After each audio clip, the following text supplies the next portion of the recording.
오늘부터 욥기 말씀을 함께 나누게 되었습니다. 욥기 말씀은 우리가 익숙한 말씀이기도 하죠. 욥이 하나님 앞에 아주 좋은 믿음을 가졌다는 것을 우리는 알고 있고, 또 그 믿음 때문에 하나님 앞에 처참한 그러한 고난을 당했다는 것도 알고 있습니다. 또한 그러한 고난이 지난 이후에 욥은 하나님께 갑절의 축복을 받았다라는 사실도 우리는 익히 들어 알고 있습니다.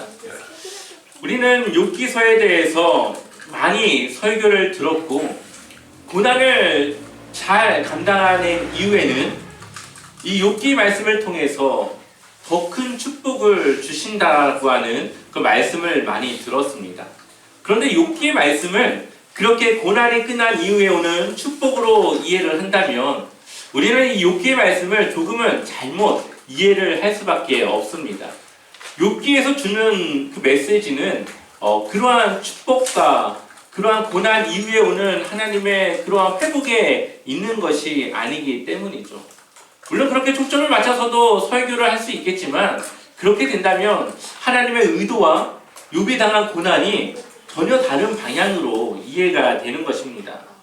그렇다면 우리는 이 욥기의 말씀을, 욥이 이 당한 고난을 어떻게 이해해야 할까요? 이 욥기의 말씀을 잘 이해하고 잘 보기 위해서는 1장부터 이 2장까지 나와 있는 이 욥에 대한 여러 가지 이야기들, 그러한 사실들을 잘 기억을 하고 그거를 통해서 욥기 전체의 말씀을 볼 수 있어야 됩니다. 또한 욥기에 대한 기본적인 지식이 갖춰져야만 우리는 이 욥기의 말씀을 조금은 더 그 의도에 따라 메시지를 정확하게 볼 수가 있습니다. 몇 가지 이야기를 나눠보자면, 일단 욥기 누가 썼을까요? 욥기는 누가 썼을까요? 네, 알 수가 없습니다. 욥기는 누가 썼는지 알 수 없어요. 하지만 이 욥기를 보는 데 있어서 그것은 크게 중요한 것은 아닙니다. 언제 쓰여졌을까요? 그것 또한 욥기서에서는 정확하게 밝히지 않습니다. 다만 몇 가지 사실들을 통해서 우리는 욥기가 족장시대, 그러니까는 성경책으로 보자면은 출애굽기로 넘어가기 이전 이 야곱이 또 아브라함이 살던 그때 그 시대를 배경으로 하고 있다라는 것을 우리는 유추해 볼 수가 있습니다. 한 세 가지 정도, 여러 가지가 있지만 한 세 가지 정도를 보자면, 첫 번째로 그들이 행하는 제사의 모습을 통해 알 수 있습니다. 한번 욥기 1장 5절 말씀을 같이 읽어볼까요? 욥기 1장 5절 말씀 함께 읽어보겠습니다. 그들이 차례대로 잔치를 끝내면 욥이 그들을 불러다가 성결하게 아침에 일어나서 그들의 명수대로 번제를 드렸으니 이는 욥이 말하기를 혹시 내 아들들이 죄를 범하여 마음으로 하나님을 욕되게 하였을까 함이라. 욥의 행위가 항상 이러하였더라. 아멘. 제사를 누가 주관합니까? 욥이 주관하고 있죠. 또 무슨 날이 아니라 그냥 잔치를 베풀고 나서 그 자녀들이 혹시 모를 죄를 지었을까봐 또 하나님께 또 예배 드리기 위한 목적으로 제사를 드리고 있습니다. 이러한 제사는 창세기 족장 시대에 드려졌던 제사였습니다. 출애굽기로 넘어와서는 제사법이 제정이 되고 하나님이 성막을 주셨고 그 성막을 통해 또 제사장을 통해 제사가 드려지게 되었죠. 그런데 그 제사장이 아니라 임의로 개인이 제사를 드리고 있다라고 하는 것은 그 제사법이 갖춰지기 이전 시대라는 것을 보여주고 있는 것입니다. 그렇기 때문에 우리는 이 제사의 모습을 통하여 욥이 살던 시대는 족장 시대, 출애굽기로 넘어가기 이전에 이 창세기가 있었던 그 배경의 시대라는 것을 생각해 볼 수가 있습니다. 두 번째로는 율법입니다. 아브라함 시대는 율법이라는 것이 없었죠. 창세기에서는 율법이 없었습니다. 율법은 출애굽기로 넘어와서 하나님이 모세를 통해 시내산에서 주신 겁니다. 그렇기 때문에 이 욥기서에서는 율법에 대한 내용이 나오지 않습니다. 친구들이 욥의 죄를 탓하지만, 그가 죄가 있을 것이라고 말하지만 그 죄에 대해서 율법적으로 말하지 않습니다. 율법을 언급하지 않죠. 그런 것들을 통해서 아직은 율법이 그들에게 주어지기 이전 시대라는 것을 우리는 알 수가 있는 것이죠. 세 번째로는 화폐 용어입니다. 욥기 42장을 보게 되면은 캐시타라고 하는 화폐 용어가 나오는데, 이것은 창세기 33장 19절에 야곱이 이 세겜 땅을 돈을 주고 살 때 크시타라고 하는 이 용어가 나오는데, 똑같은 화폐 단위를 말하고 있는 겁니다. 그러니 이 똑같은 시대에 사람이 바로 욥이라는 것을 우리는 이러한 여러 가지 것들을 통하여 알 수가 있습니다. 그 외에도 욥기에서는 이 한국 성경, 우리말 성경으로는 알 수 없지만 히브리어로 보면은 하나님에 대해서 말할 때에 엘은 하나님이라고 하는 뜻을 말하고 있는데 엘로와 엘로힘, 아니면 샤다이는 전능하신 하나님이라는 말인데, 이러한 말을 씁니다. 이것은 모두 창세기 안에서 쓰여지는 말씀이에요. 이 야훼, 여호와라고 하는 말은 출애굽기 3장에 하나님께서 모세에게 나는 스스로 있는 하나님이다라고 말할 때 처음 쓰여진 말입니다. 그러니 여호와라고 하는 언급이 없이 이 창세기 안에서만 이루어지는 이 말들로만 이 하나님을 표현한 것을 통하여서 우리는 아직은 하나님이 스스로 계신 하나님이라는 것을 드러내기 이전 시대, 바로 이 창세기 시대에 이 욥을 배경으로 하고 있다는 것을 알 수가 있습니다. 바로 이러한 배경을 통해서, 이러한 상황들을 통해서 우리는 욥기서를 보아야 하는 것이죠. 또한 우리는 욥의 고난을 잘 이해해야만 합니다. 욥의 고난이 어디서부터 온 것입니까? 바로 그의 의로움 때문에 온 것이죠. 그가 하나님을 너무 잘 믿어서 고난이 온 겁니다. 욥기 1장 1절을 한번 볼까요? 우리 같이 읽어보겠습니다. 우스 땅에 욥이라 불리는 사람이 있었는데 그 사람은 온전하고 정직하여 하나님을 경외하며 악에서 떠난 자더라. 아멘. 욥기 1장 1절은 욥에 대해서 그는 온전하고 정직하고 하나님을 경외하고 악에서 떠난 자다라고 평가를 하고 있습니다. 욥은 하나님을 향한 믿음도 좋았지만 그의 삶 또한 그의 믿음을 따라 살아갔다라는 것을 말해주고 있는 것이죠. 그의 믿음과 삶이 하나님 앞에 온전했다라는 것을 말하고 있습니다. 또한 그의 관심은, 그의 믿음은 늘 하나님을 향해 있었고 하나님을 믿는 믿음이 그 당시 어떠한 사람보다도 크다는 것을 말합니다. 욥과 같이 그 믿음을 이렇게 표현한 사람은 거의 성경에서 찾아보기 드물 정도로 그의 믿음에 대해서 칭찬을 하고 있습니다. 이것은 하나님 또한 하나님 입술로 욥의 믿음을 칭찬하시는데요. 욥기 1장 8절 같이 읽어볼까요? 함께 읽어보겠습니다. 여호와께서 사탄에게 이르시되 내가 내 종 욥을 주의하여 보았느냐? 그와 같이 온전하고 정직하여 하나님을 경외하며 악에서 떠난 자는 세상에 없느니라. 아멘. 하나님이 사탄에게 욥의 믿음을 자랑하고 아주 칭찬하고 있습니다. 또한 욥기 2장 3절도 같이 읽어볼까요? 함께 읽어보겠습니다. 여호와께서 사탄에게 이르시되 내가 내 종 욥을 주의하여 보았느냐? 그와 같이 온전하고 정직하여 하나님을 경외하며 악에서 떠난 자가 세상에 없느니라. 내가 나를 충동하여 까닭없이 그를 치게 하였어도 그가 여전히 자기의 온전함을 굳게 지켰느니라. 아멘. 하나님께서 욥에 대해서 칭찬하며 그의 믿음을 인정하고 있습니다. 또한 2장 3절을 보면 까닭없이라고 하는 말이 나옵니다. 네가 나를 충동하여 까닭없이 아무 이유 없이 욥을 치게 하였지만 그의 믿음은 여전히 나를 향해서 지켜지고 있다라고 하면서 하나님께서 말씀하고 있습니다. 욥의 고난은 까닭없는 고난이었습니다. 그냥 단지 하나님을 잘 믿는다는 이유로 그의 것을 뺏어도 하나님은 그가 자신을 향하여 믿음을 가질 수 있다라고 하는 그러한 이야기로 그를 고난 주었다라는 거죠. 우리는 우리 삶의 고난을 한번 돌아봐야 합니다. 우리는 늘 고난이 올 때마다 무엇을 생각합니까? 왜 나한테 이런 고난이 오지? 그게 먼저 떠오릅니다. 혹시 내가 뭘 잘못했나? 내가 뭘 놓쳤나? 늘 그걸 생각합니다. 그런데 성경은 때로는, 그것이 자주 있는 건 아니지만 때로는 까닭없는, 하나님은 우리의 믿음을 보기 위하여서 주시는 고난도 있다라는 것을 말씀해주고 있다라는 거죠. 이 사람의 이 삶에 있어서 고난이라고 하는 것은 누구도 떼어놓고 얘기할 수 있는 것이 아닙니다. 아이들도 고난이 있고 어른들도 고난이 있고 죽기 직전까지 고난은 우리의 삶에 늘 함께하며, 우리는 그 고난 앞에서 이 고난이 왜 우리에게 왔는지, 무엇이 내가 잘못했는지 늘 그것을 돌아보게 됩니다.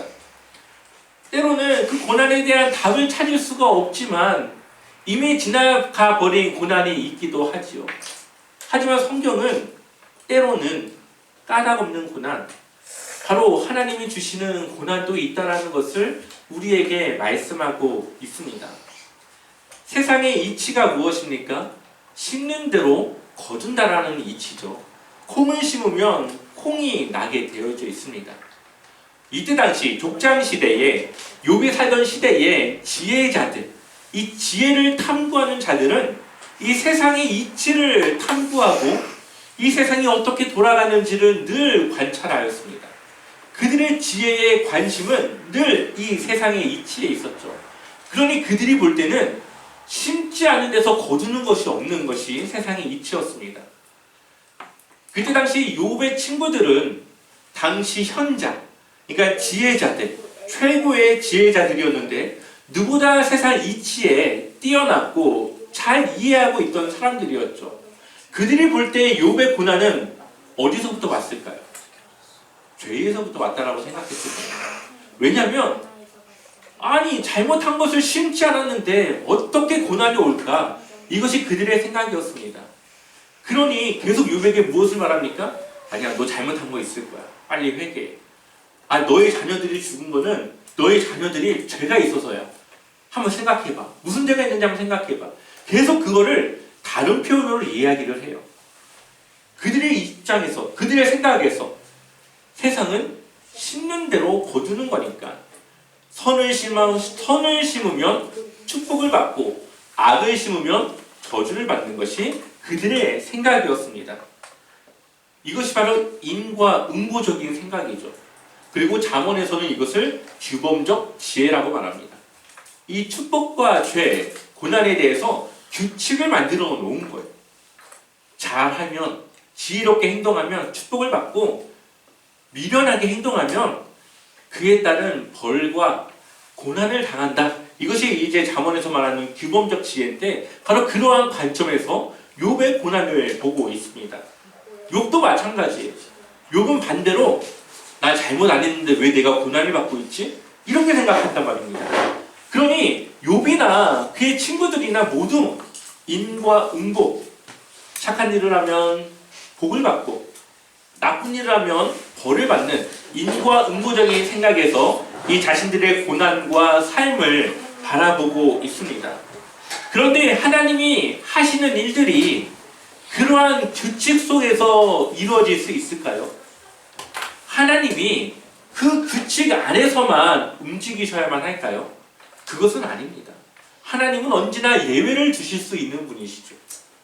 때문에 우리는 하나님에 대한 우리의 생각, 우리의 고정관념을 깨야만 하나님에 대해서 정확하게 알고 믿을 수가 있는 것입니다. 욥의 고난은 인과응보적인 결과가 아니라 바로 욥의 의로움을 하나님께서 그를 충동하는 사탄에게 보여주기 위한 하나님의 방법이었다는 것이죠. 하나님은 욥이 자신의 향한 믿음을 거두지 않을 것이라는 걸 알고 있었지만 굳이 이 사탄과의 그러한 내기, 그러한 교류를 하십니다. 우리가 욥의 입장에서 보았을 때에 욥이 얼마나 답답했을까요? 얼마나 억울하고 황당했을까요? 욥은 끝날 때까지 자신의 이 욥기 42장이 끝날 때까지 욥은 자신이 왜 고난 당한지 모릅니다. 하나님은 그에게 고난이 왜 그에게 임했는지 말씀해 주지 않습니다. 하나님의 입장에서는 그것을 설명할 필요가 없다라는 거죠. 욥도 마지막을 보면 하나님이 대답해 주신 것에 대해서 만족하고 하나님께 믿음으로 고백합니다. 그러니까 욥은 이 고난에 대해서 내가 왜 이 고난을 받았는지는 알 수 없지만 충분히 하나님의 이 말씀을 통하여서 그가 알고 싶었던 것을 충분히 알았다라고 볼 수 있는 것이죠. 그러니 우리는 고난에 대해서 바로 인식하고 이해할 필요가 있는 것입니다. 욥은 결국은 끝까지 믿음을 버리지 않았고 하나님을 떠나지 않은 그 결과로 믿음을 통과했습니다. 그 시험을 통과했고 하나님께 그의 믿음을 인정받게 되었습니다. 우리는 욥이 당한 고난을 때로는 쉽게 넘어갑니다. 그냥 성경 몇 절에 그가 재산을 잃고 자녀도 잃고 그의 아내도 도망가 버리고 그의 몸에는 심한 종기가 나서 견딜 수 없는 괴로움이 있다는 이 사실을 성경 몇 절을 통해 전해주고 있기 때문에 심각하겠다라고 생각하고 넘어갈 때가 있지만 그것을 한번 우리가 그 입장에 한번 되어봅시다.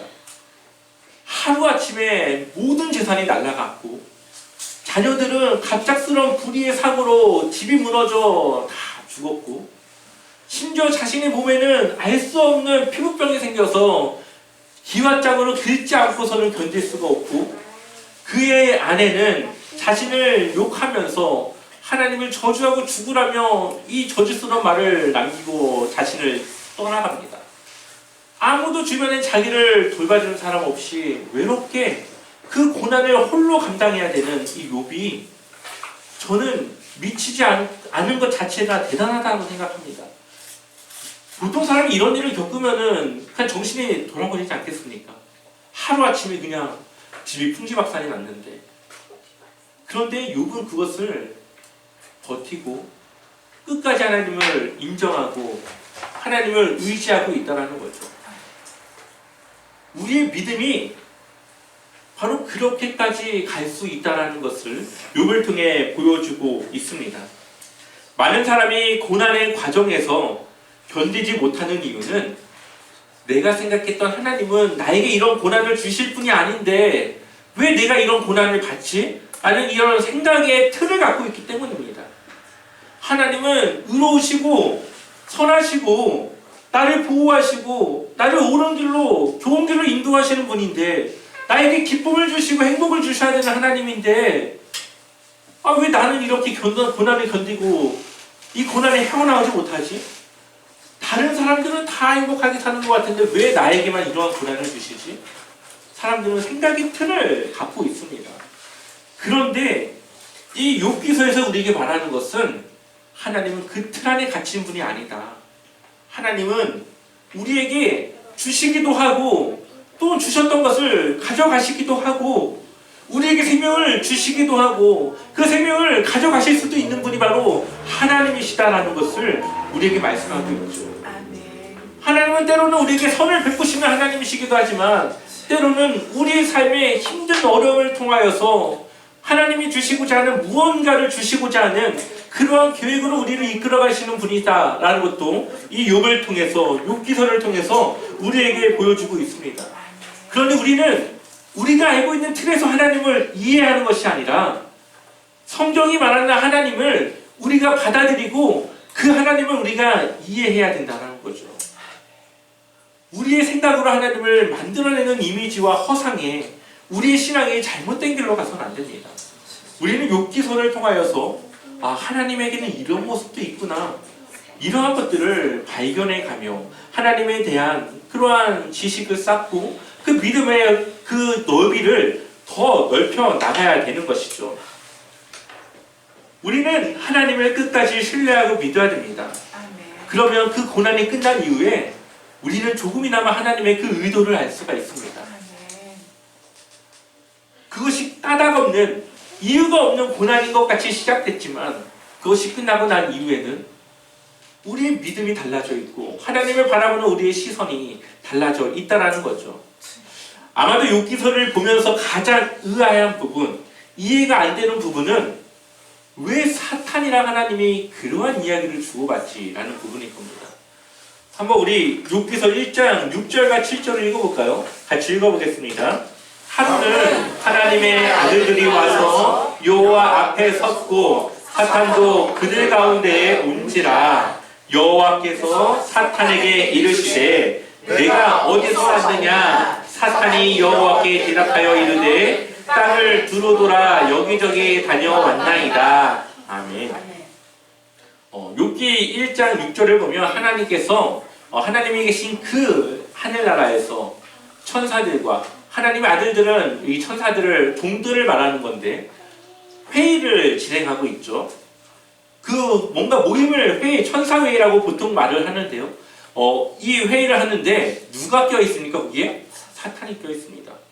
세상을 두루 돌아다니며 하나님이 계신 곳을 아무런 허락도 없이 왔다 갔다 하는 존재가 바로 여기에 사탄으로 존재하고 있습니다.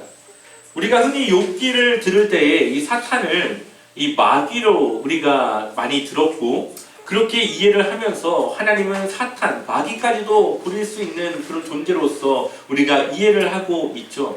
물론 그것이 틀렸다라는 건 아닙니다. 하나님은 사탄을 그의 피조물로서 부릴 수 있고 명령할 수 있고 하나님의 권능 아래에 있는 존재인 건 맞습니다. 그런데 우리가 여기 나오는 이 사탄을 그 마귀와 같은 사탄으로 보기에는 조금 상황적으로 맞지 않는 것들이 있습니다. 하나님의 저주를 받고 쫓겨난 마귀가 하나님의 회의 장소를 들락날락거리는 이 모습들, 이러한 것들은 조금 우리가 이해하기 좀 어려운 부분이죠. 이 부분을 조금 더 정확하게 보기 위해서는 히브리어로 보면은 이 사탄이라고 하는 이 말이 창세기에도 쓰입니다. 다른 성경에서도 쓰이는데 우리가 흔히 말하는 이 마귀라고 하는 표현의 이 사탄은 역대기에서부터 쓰이기 시작합니다. 이 정관사가 붙지 않은 사탄이라고 하는 이 용어로 역대기에서부터 이 사탄이라고 하는 말이 우리가 흔히 말하는 마귀를 지칭하는 용어로 쓰이기 시작해요. 그럼 그 이전에는 어떻게 쓰였느냐? 하나님의 부리는 종들 중에는 고발자 혹은 대적자의 역할을 가진 이 천사들이 있었고 그 천사들은 세상을 두루 다니면서 믿음을 시험하거나 그들을 대적하여서 그들의 믿음을 시험하는 그러한 역할을 가진 이러한 역할의 천사들이 있었다는 거죠. 그 천사들 앞에는 정관사가 붙습니다. 그 사탄, 그런 식으로 정확한 지칭을 표현한 이 사탄이라고 하는 이 표현을 쓰는데, 그러니까 우리가 이 욥기 시대는 창세기의 시대고 족장 시대고 그때 당시 쓰여진 이 사탄이라고 하는 용어로 보았을 때에, 그리고 그 용어 앞에 정관사가 붙었다라는 것을 보았을 때에 우리는 조금 더 정확하게 이 사탄이라고 하는 말의 의미를 이해하기 위해서는 마귀로서의 사탄이 아니라 하나님이 부리는 이 천사들 중에 그러한 역할을 맡은 자들, 믿음을 시험하고 믿음을 가진 자들을 대적하거나 아니면 믿음이 잘못된 자들을 세상을 돌아다니면서 고발하는 역할을 하는, 그러한 역할을 하는 이 천사들 중 가운데 하나로 보는 것이 조금은 정확하게 우리가 볼 수 있는 표현입니다. 그렇다고 마귀 사탄이라고 보아서 이 전체적인 내용이 달라지는 건 아닙니다. 그런데 그렇게 주장하는 신학자들은 좀 일부의 신학자들이 그렇게 주장을 하고 있고, 대부분의 신학자들은 하나님의 천사들 중에 그러한 역할을 맡은 천사를 지금 사탄이라고 하는 표현을 통하여 부르고 있다라고 하는 것이 조금 더 많은 신학자들이 보고 있는 표현입니다. 네, 이렇게 이해를 하면 조금은 그런 오해가 풀릴 수 있을 것 같습니다. 앞서 말씀드린 내용들을 다시 한번 정리해 드리면은 욥기 시대는 바로 족장 시대, 출애굽기로 넘어가기 이전 창세기 시대라는 것을 기억하시면 되고, 또 욥은 죄가 없는 의인이었다. 그것은 하나님까지도 그를 그렇게 표현하고 있다. 또한 욥기 안에서 나오는 죄와 고난의 관계는 인과 응보, 그가 악을 심었기 때문에 벌을 받는 것이 아니라 하나님께서 그를 믿음을 테스트하기 위해 하나님의 시험, 고난이었다는 것을 우리는 기억해야 합니다. 그래서 그의 고난은 까닭 없는 고난, 이유가 없는 고난, 하나님은 그러한 고난까지도 우리에게 주실 수 있는 그런 주권적이고 그러한 권한을 가지신 분이라는 것을 우리는 이해해야 합니다. 그래서 우리가 가진 생각의 틀을 버리고 성경에서 주는 하나님의 그 모습을 우리는 받아들여야 되는 것이죠. 그리고 그 고난이 끝난 이후에는 각자에게 하나님이 주신 그 고난에 대한 이유를 알 수 있다는 겁니다. 또한 욥기에 나오는 사탄이라고 하는 존재는 마귀로 보기보다는 하나님이 부리는 종들 중에 고발자 역할 혹은 대적자의 역할을 하고 있는 그런 천사들 중에 한 종류로 우리가 본다면은 조금은 이 욥기를 잘 이해할 수 있을 거라고 생각이 듭니다. 그렇다면 한번 이 1장부터 3장까지의 내용을 조금은 우리가 좀 훑어보겠습니다. 욥이 당한 첫 번째 고난은 무엇입니까? 그의 재산과 자녀들을 없애는 것이었습니다. 욥기 1장 2절과 3절을 같이 읽어보겠습니다. 함께 읽겠습니다. 그에게 아들 7과 딸 3이 태어나니라. 그의 소유물은 양이 7,000마리요 낙타가 3,000마리요 소가 500결이요 암나기가 500마리며 종도 많이 있었으니 이 사람은 동방 사람 중에 가장 훌륭한 자라. 아멘. 욥기 1장 2절을 보게 되면은 자녀가 아들이 몇 명이요? 7명. 딸이 몇 명이요? 3명. 합치면 몇이 됩니까? 10이 되죠. 이 창세기에서 이 숫자는 가끔씩 상징적인 표현을 하게 되는데 7과 3의 숫자의 의미가 있는 것이 아니라 7과 3은 완전수를 말합니다. 그러니까 그에게 자녀가 완벽하게 하나님이 주신 축복, 그리고 그 둘이 합쳐서 10이 된다고 하는 것은 더 훌륭한 완전한 축복이라는 것을 보여주고 있는 것이죠. 또한 1장 3절을 보게 되면은 양이 몇 마리입니까? 7,000마리. 낙타가 몇 마리입니까? 3,000마리. 합치면 그 안에 무슨 숫자가 있죠? 10이라는 숫자가 있죠. 그에게 주신 재산, 그 축복이 완전했다.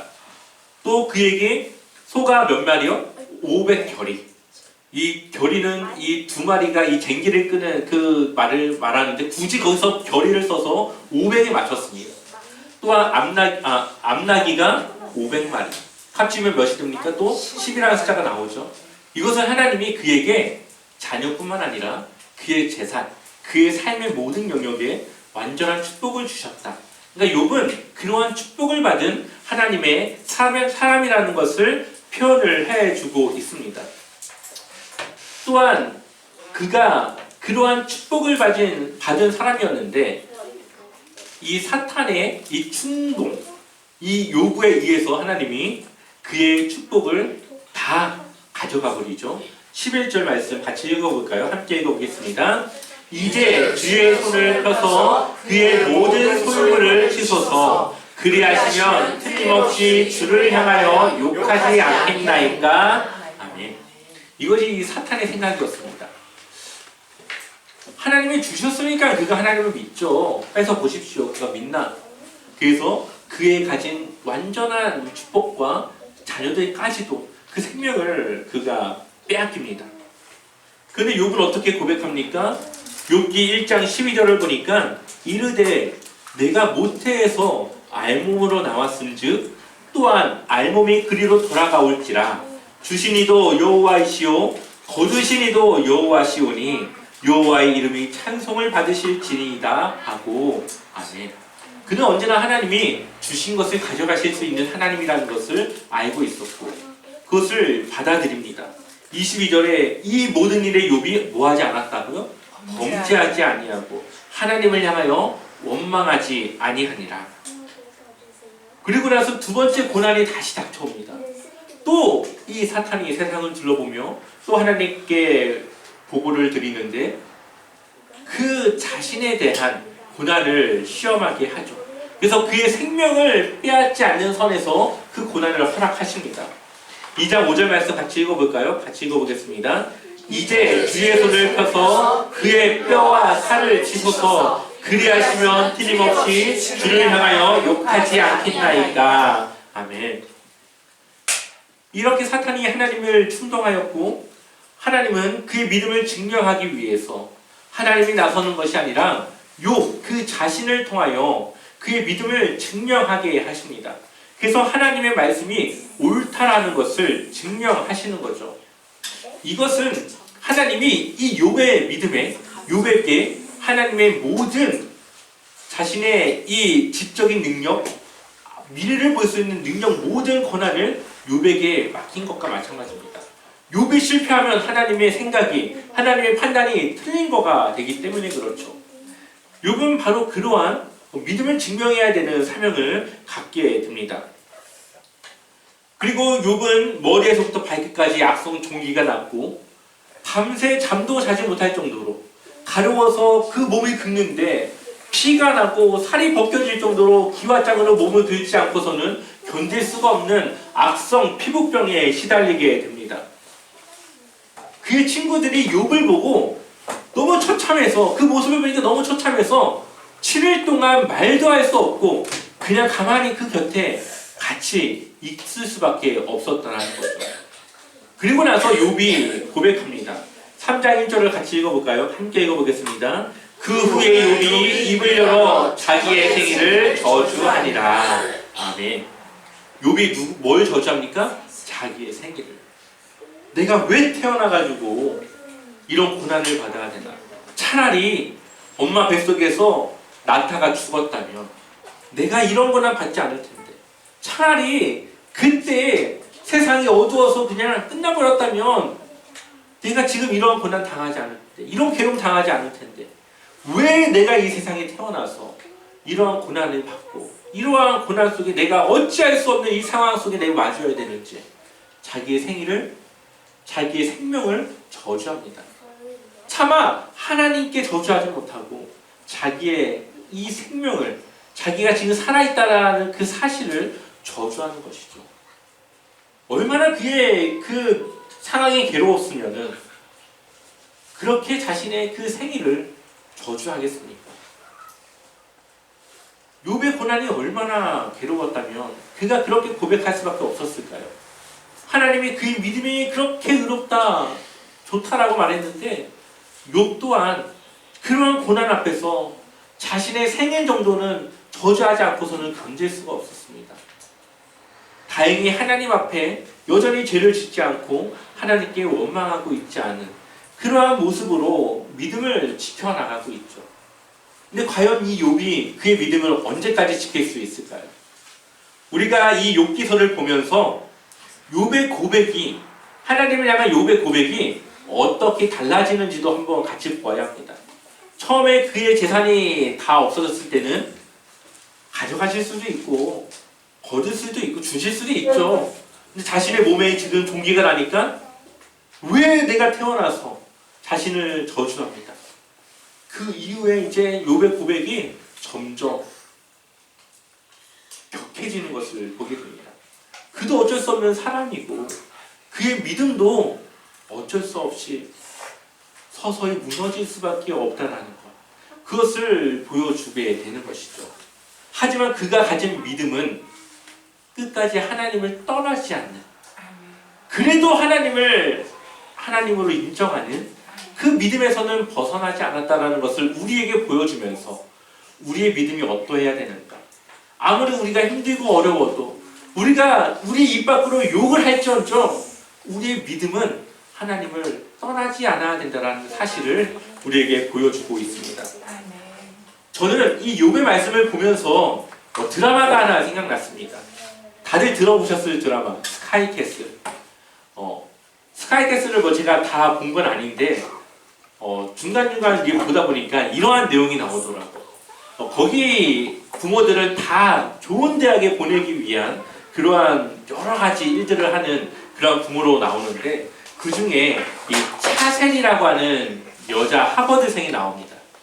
이 차셀이는 하버드를 다니고 있는 이 학생으로 부모에게 굉장한 자부심을 갖게 하는, 부모의 사랑을 굉장히 많이 받는 그러한 딸로 나와요. 근데 그가 한국에 들어오게 되는데 알고 봤더니 그가 하버드를 다닌 게 아니라 하버드를 다니는 척 했던 거죠. 그리고 하버드에 문제가 일어나서 법적인 소송 때문에 한국을 들어올 수밖에 없어서 집을 오게 된 것입니다. 근데 그 부모는 여전히 그가 하버드생으로 알고 막 잔치도 베풀고 막 하는데 나중에 그가 하버드생인 척 했던 그 일들이 들통나게 됩니다. 그러자 부모의 태도가 어떻게 되는지 아십니까? 넌 내 딸 아니야. 너는 그냥 모르고 이제 살자. 이런 식으로 이제 부모가 돌변하게 됩니다. 그때의 차세리가 이렇게 말하죠. 딸 차세리를 사랑한 거야. 아니면 하버드생 차세리를 사랑한 거야. 이 부모는 하버드생이었던 이 차세리를 원했지 평범한 그런 보통의 학생 차세리를 원하지 않았다는 거죠. 우리는 스스로 돌아봐야 할 것입니다. 우리가 하나님을 사랑하는 것이 하나님을 사랑하는 건지 나를 축복해 주시니까 그 축복해 주시는 하나님을 사랑한 건지. 하나님을 향한 우리의 믿음과 사랑은 조건을 가져서는 안 될 겁니다. 그냥 하나님 그분 자체만으로 우리가 사랑해야 되고 그분을 믿어야 되고 우리는 그것만으로 만족해야 합니다. 하나님은 우리가 죄인일 때 우리를 어떻게 했습니까? 구원했습니다. 그의 하나밖에 없는 아들을 주셨고 우리에게 은혜를 베풀어 주셔서 그 모든 죄를 용서해 주셨고 우리를 하나님의 자녀 삼아 주셨습니다. 우리의 조건이 없지만 하나님은 우리를 사랑해 주셨다는 거죠. 이제는 우리가 그 사랑을 받았으니 하나님께 그 사랑을 다시 돌려드려야 될 텐데 그것은 우리의 믿음이 하나님이 주셨으니까 믿는 것이 아니라 빼앗을지라도 우리는 하나님을 향한 믿음과 사랑을 거두어서는 안 된다는 것을 오늘 말씀은 우리에게 이야기하고 있습니다. 우리를 구원하신 하나님이신데 우리가 그것 외에 무엇을 더 원할 수 있겠습니까? 우리는 그것만으로 만족하고 그것만으로 하나님을 믿는 믿음의 충만함을 보여야 할 것입니다. 고난이 없는 인생은 없습니다. 그리고 그 고난을 우리가 어떻게 이해하고 받아들이느냐에 따라서 우리의 미래와 삶이 달라집니다. 어쩌면 우리의 고난에 대해 욥과 같이 평생 왜 나에게 이런 고난이 오는지 이해하지 못할 수도 있습니다. 하지만 그 고난을 주시는 그 하나님을 우리는 신뢰하고 믿음으로 우리의 고난을 이겨내고 통과해야 된다는 거죠. 욥을 보아서 우리가 한 가지 희망을 가질 수 있는 것은 고난은 끝이 있다. 언젠가 그 고난은 끝이 난다. 그 터널의 끝을 우리가 바라보고 나아가는 겁니다. 고난은 끝이 있습니다. 그리고 그 끝을 통과했을 때는 우리는 하나님을 바라보는 믿음이 우리의 삶이 달라져 있을 겁니다. 하나님은 야고보서를 보니까 우리가 시험을 감당할 만한 시험까지밖에는 주지 않는다라고 말합니다. 그러면 우리에게 오는 여러 가지 시험들은 다 우리가 충분히 이길 수 있는 우리가 다 충분히 이길 수 있는 그러한 고난이라는 거죠. 늘 승리하십시오. 늘 고난 앞에서 두려워하지 마시고 용기를 가지고 이겨내십시오. 하나님이 여러분과 함께 하십니다. 나중에 이건 욥의 결론이지만 욥이 하나님을 인정할 수 있는 것 알고 봤더니 욥의 고난 속에 하나님이 함께 있다는 것을 그가 알았기 때문에 근데 하나님을 인정했고 하나님을 고백했습니다. 여러분들의 그 삶 속에 이러한 고백과 믿음이 있기를 축원합니다.